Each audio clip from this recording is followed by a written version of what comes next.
affekteer. 5 aspekte wat bewys lewer dat vrees in ons lewens aanwesig is. Die eerste een het ons gesê, non-confrontation. Geen konfrontasie. The characteristic feature of fear is a non-confrontational attitude. Ons het nie die kans, soos wat ons sê, ons het nie daardie gees in ons, die dapperheid in ons, om iemand of iets, of omstandighede te konfronteer. Ons is bereid om aan enigiets aanvaar, solang as wat dit aanvaarbaar is.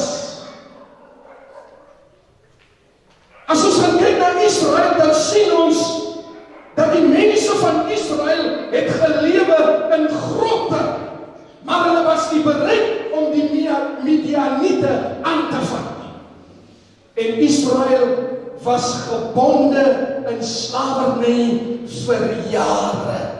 Die rede daarvoor is omdat nie een van hulle die manmoedigheid, die dapperheid gehad het om hulle se vyande te konfronteer. Dis tyd dat ek en u ons vyand konfronteer. Dat hierdie gees van geen konfrontasie moet vernietig word. Dis tyd dat ons die vyand aanvat op sy gebied en hom vernietig. Ons kan nie meer dit aanvaar, dit wat die vyand vir ons gee nie.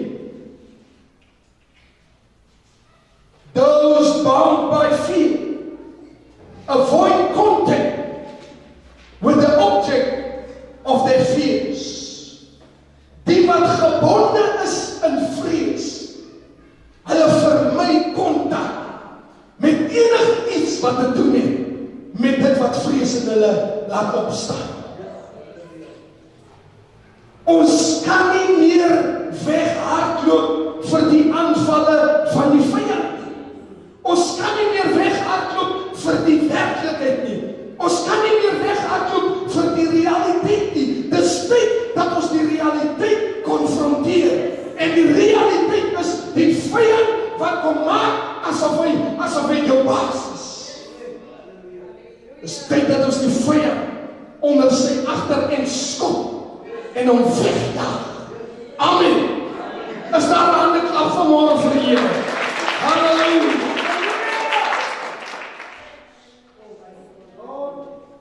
Dis tyd dat ons klaar speel met die vyand. Dit was die eerste aspek. Geen konfrontasie. Baie kinders van die Here sien nie kans om die vyand te konfronteer oor sy doen en late nie. Apostolies profetiese mense konfronteer die vyand want hulle is nie bang vir hom. Die rede waarom hulle nie bang is vir hom is nie as omdat hulle weet wie is hulle in Christus Jesus. Want as God vir jou is, wie kan teen jou wees? Hy wat in my is groter as hy wat in die wêreld is. En as God dan in my is, wie kan teen my wees? Prys die Here. Die tweede aspek, poverty, armoede. Fear prevented Israel from reaping what they had sown. Ons weet dat Israel het gewerk. Hulle was vasgevang in slawe arbeid. En Israel kon die vrug van hulle hande arbeid nie eens geniet nie. Waarom? Vrees het gemaak dat hulle maar gewerk het en gewerk het en gewerk het en geen vergoeding ontvang het vir die arbeid wat hulle verrig het. In ander woorde, die saad wat hulle gesaai het in die vorm van arbeid, het daar geen vergoeding ingekom nie, want hulle het nie genoeg manmoedigheid gehad om die vyand te konfronteer. En daarom het hulle in armoede verval, terwyl Egipte een die rykste lande in die wêreld is wat goud aanbetref.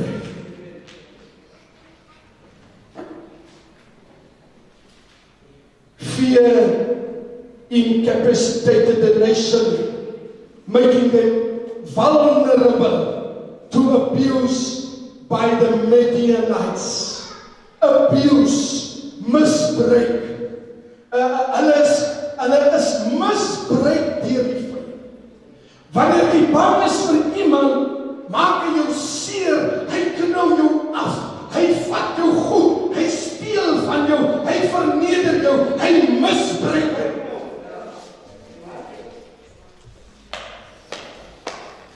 Want jy het nie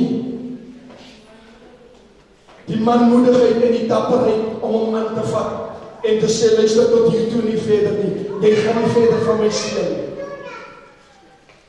Dis tyd dat jy die vyand aanspreek vir wie hy is en trap hom op sy kop. Armoede is een van die dinge wat maak dat mense nie kan opstaan vir hulle regte nie, want hulle het nie geld nie, hulle is nie op dieselfde vlak van hulle vyande nie, want hulle vyande rol in die geld. Baie kinders van die Here is vandag vasgevang in armoede, dat hy sy mond nie eens kan oopmaak nie, want die ryk man verneder hom. Want die ryk man is in baie gevalle is hy 'n vyand en 'n agent van Satan. Vyand van die Here. Want kinders van die Here misbruik nie mekaar. Kinders van die Here vertrap nie mekaar. Kinders van die Here, terwyl sy broer of sy suster lê teen die grond, loop nie oor hom nie, maar hy kom tel hom op. En hulle stap saam na die wendpaal. Dis tyd, my broers en susters, dat ons moet begin rondkyk. Moenie dat armoede, vrees in die losmaak nie. Armoede maak dat mense ander mense vrees. Armoede maak dat mense die vyand vrees. Want luister, armoede is een van die dinge wat selfbeeld vernietig. Wat mense se selfbeeld vernietig. Die derde aspek, inability to obey the voice of God. Ek is nie in staat om die stem van God te gehoorsaam. Of ek weier om die stem van God te gehoorsaam. Inability to obey the voice of God. Ek is nie in staat. Although God said to them not to fear the gods of the Amorites, fear prevented Israel from obeying God. As ons kyk na Judges 6:10, sal ons sien dat vrees het gemaak dat Israel eerder die afgode van Egipte land gedien het in plaas van God. Vrees maak dat ek die stem van God nie gehoorsaam kan wees. God sê vir Israel, julle hoef hulle nie te vrees. Maar as gevolg van vrees, was hulle ongehoorsaam aan die stem van God. Luister kinders van die Here, baie keer, dan sê die Here, ek sal vir jou deurkom. Maar omdat ek en u die omstandighede ken, is daar vrees in ons harte, wat sê, wat nou gebeur as God nie deurkom? Wat sal gebeur as God nie deurkom? Maar luister, God het klaar gesê, ek sal vir jou deurkom. En as gevolg van vrees, kan ek die stem van God nie gehoorsaam. Dit is wat maak dat ek nie in oorwinning as kind van God kan leef nie.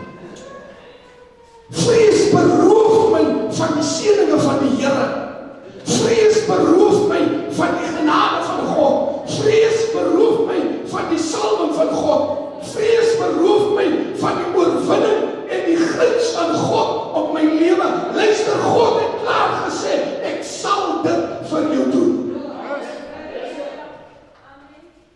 As God het gesê, ek sal dit vir jou doen. Waarom draai ons om? Prys die Here. Nommer 4. Joy turn to mourning. Waar vreugde verander word in hartseer en pyn.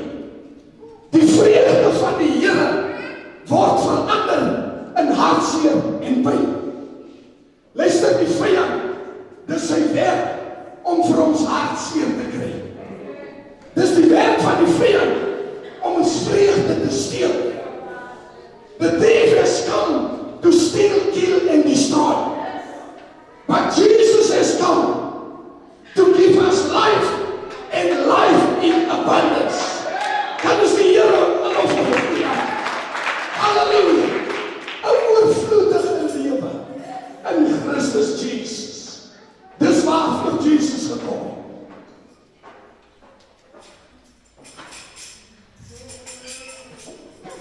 Maar die vyand het gekom om te steel.